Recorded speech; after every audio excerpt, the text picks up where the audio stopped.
বয়োজ্যেষ্ঠ লোকেরা এবং যারা ফিজিক্যালি চ্যালেঞ্জ তারা যেতে পারে না। সেজন্য অনেকের সাথে আমার কথা হয়েছে, এখানে ওরা গ্রিন কার্ডের অ্যারেঞ্জমেন্ট করছে, ইলেকট্রিক কার্ড, যেটা বয়োজ্যেষ্ঠ মানুষরা এবং ফিজিক্যালি চ্যালেঞ্জ যারা উপরে উঠতে পারে না তারা যাতে মহাকালী মন্দির দর্শন করতে পারে। আর তাছাড়া আমার একটা উদ্দেশ্য আছে, আমরা একটা জগন্নাথ ধাম করেছি দীঘায়, আমরা দুর্গা অঙ্গন করছি রাজারহাটে, সেটা গ্রাসরুট, সেটা ট্রাস্ট তৈরি হয়ে গেছে এবং ওটা জমিও পাওয়া গেছে, চিহ্নিত করা হয়েছে, ওটা এখন টেন্ডারে দেওয়া হয়েছে। আর আর্কিটেকচারটা আমি দেখে নিয়েছি।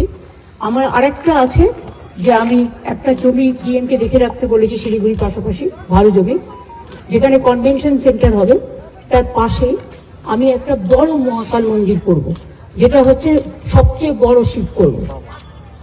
এটা করতে হয়তো টাইম লাগবে, আমাকে এটা ট্রাস্ট করতে হবে, তাদের দিয়ে করাতে হবে, বাট গভর্নমেন্ট আমরা ফুল কোঅপারেট করবো, জমিতে আমরা বিনা পয়সায় দেবো এবং নিজেরাই করবো, সবাইকে নিয়ে, প্রাইভেট পার্টিদের নিয়ে যারা ইন্টারেস্টেড।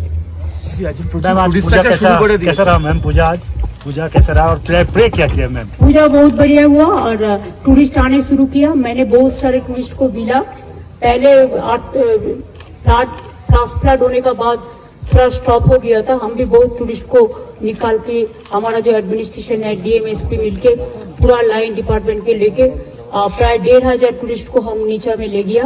बाद बाकी और भी बहुत सारे टूरिस्ट अभी आ रहे हैं, बहुत सारे टूरिस्ट को मिला भी।